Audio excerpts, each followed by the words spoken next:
রাসূলুল্লাহ সাল্লাল্লাহু আলাইহি ওয়াসাল্লাম যেদিন ইন্তেকাল করে রবিউল আউয়াল মাসে সোমবারে, আমরা নিজে কিতাবে আরবি আসসিরাতুন নববিয়্যা সৈয়দ আবুল হাসান আলী নদভী রাহমাতুল্লাহর কিতাবে আমি নিজে পড়ছি।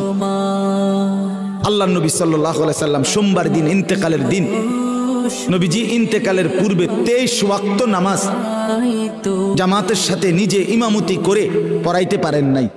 হযরত আবু বকর সিদ্দিক ইমামতি করছে নবীজির হায়াত থাকা, এতটা অসুস্থ ছিলেন, উঠতেই পারেন না। শেষ দিন সোমবার ফজরের ওয়াক্তে আল্লাহর নবী সাল্লাল্লাহু আলাইহি ওয়াসাল্লাম মসজিদে নামাজ শুরু হয়েছে ফজর। নবীজি ওনার স্ত্রী আয়েশা রাদিয়াল্লাহু তাআলা আনহা ওনার পিঠে বুকে মাথা রেখেছিলেন।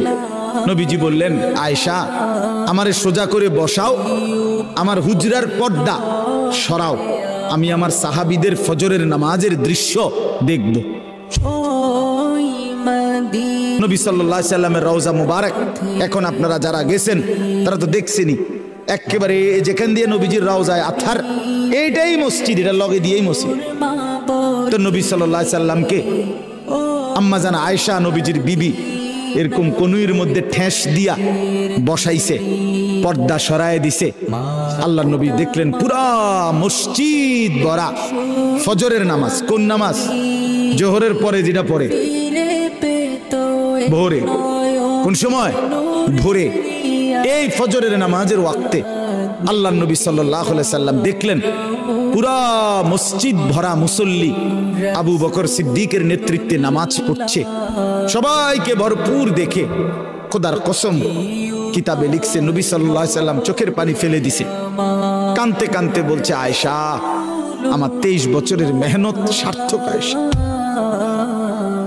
আমি বহুত কষ্ট করেছি রে আয়েশা, গত 23টা বছর আমি পাথরের আঘাত সয়েছি, তায়েফে আমার দান দান শহীদ করছি, আমি পেটের মধ্যে ক্ষুধার কষ্টে পাথর বাঁধছি, আমি কত রাত খাই নাই, কত দিন খাই নাই, অভুক্ত আমি রাত কাটাইছি, দিন কাটাইছি, পাথরের আঘাতে আমার পিঠ চালনির মতো ছিদ্র ছিদ্র হয়ে গেছে, আমার রক্তে উহুদের জমিন ভেসে গেছে, আমি ক্ষুধার কষ্টে 2টা পাথর বাঁধছি, এই যে কষ্ট করছি আয়েশা, আজ আমার উম্মতকে দেখলাম ফজরের নামাজে মসজিদ ভরা নামাজে আসছে, আমি খুশি, আমি সার্থক, আমার মেহনত সার্থক। এরপরে নবীজি সাল্লাল্লাহু আলাইহি সাল্লাম 2 হাত আসমানের দিকে তুলে খোদার কসম বাপ, নবীজি ওই সময় আল্লাহকে বলছে, আল্লাহুম্মা রফিকাল আলা, মাওলা এবার আমি আপনি বন্ধুর কাছে যেতে চাই। সেদিন সোমবার জোহরের আগে জাওয়ালের সময়, মানে সূর্য পশ্চিম দিকে যখন হেলতেছে, এই সময় জোহরের আগে আল্লাহর নবী সাল্লাল্লাহু আলাইহি ওয়াসাল্লাম ইন্তেকাল করছে।